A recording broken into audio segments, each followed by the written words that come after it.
All right, welcome back. So now that we know the ins and outs and all the parts and how they move with each other and how you can actually breathe, let's talk about what happens when you do breathe. And that is that process of respiration, which means gas exchange is going to occur. So the first thing I need you to realize that there are two places of gas exchange. And when I ask students, they always say, oh yeah, the gas comes from the outside, it has to go inside your lungs, okay? And then it's going to go into your tissue. So they say, oh, those are the two places of gas, from the outside and then into your lungs. Okay, so two sites. The first is called external respiration. And now you're going, yep, I knew it. It was the air on the outside. I'm going, no, that's not what external respiration means. External respiration occurs in the lungs, because external respiration is the exchange of the gases that are in the lungs with the gases that are in the blood. So yes, it is related to all this air out there, but it's not related to air out there. It's related to air that's in here, in your lungs, and getting those gases that we want, namely oxygen, out of our alveolar spaces and into our bloodstream, and then getting rid of the gases in our bloodstream we don't want, namely carbon dioxide, and dumping them into the air spaces so that we can exhale them, whether passively or forced. So the first thing that's going to happen inside your alveolus is that oxygen is going to go across that really narrow membrane, travel to the red blood cell where it's will travel into the blood, then into the red blood cell where it will bind to its hemoglobin. And hopefully 4 oxygens will be attached to every hemoglobin by the time the hemoglobin moves past the capillary bed. So oxygenated hemoglobin, or oxyhemoglobin, is formed. At the same time, and not dependent on whether or not oxygen is doing its deed, is carbon dioxide. So the carbon dioxide that was in bicarbonate has gone back into carbonic acid, where it disassociated back into carbon dioxide. So we had the 7% that was still floating in the plasma.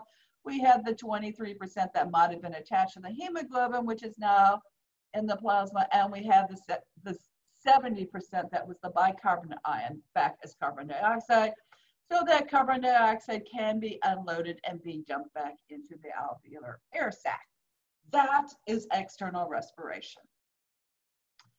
So then you're going, well, if that one's called external respiration, I am betting that the other one's called internal respiration, and you would have won the lottery. But where is internal respiration occurring? Well, now that we have the right gases in the blood, we have to take those gases to the tissue. So internal respiration is the exchange between the blood and the cells in the tissue, not the cells in the blood, but the cells in the tissue at the target.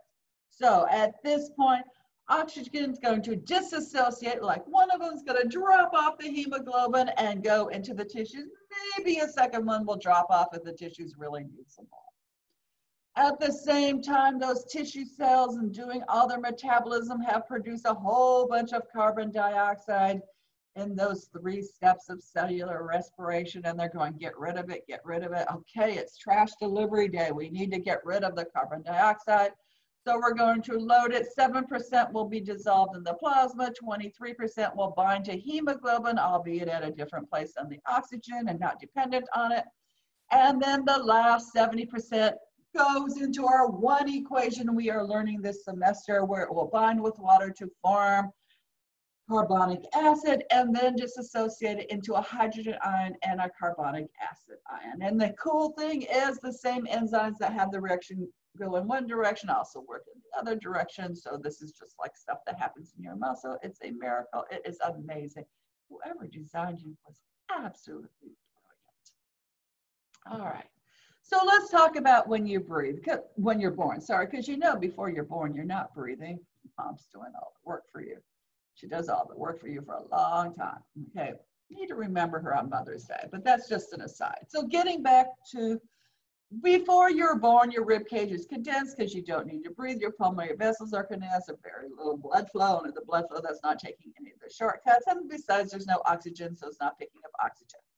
Now, when you're born, the doctor whops you on the bottom or rubs your back with a dry towel to try to stimulate your breathing, although most babies will start breathing on your own, but some of them we need to give a little bit of encouragement.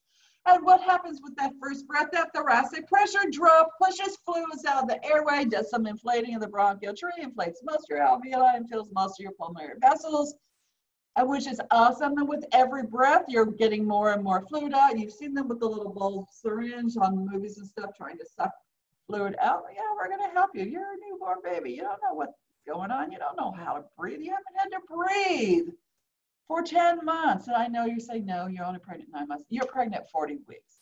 40 divided by 4 is 10 freaking months, okay? You're pregnant for 10 months. So these pressure changes not only fill the airways and those blood vessels so that you can oxygenate blood on your own, because if you don't, you're not going to survive very long, unless you're obviously in a hospital where they can help you. But these pressure changes also are what are going to trigger the closure of the foramen ovale, because now the pressure in the right atrium is totally different than the pressure in the left atrium, because we're having to move stuff, so stuff's not going to shift across. And as well, the ductus arteriosus will close. So these things usually happen in the first hours after birth. And with that, we are done with gas exchange comeback. We have exactly one video left, and that is, how does your body figure out how to breathe when you are not consciously breathing? That's a fascinating topic, actually.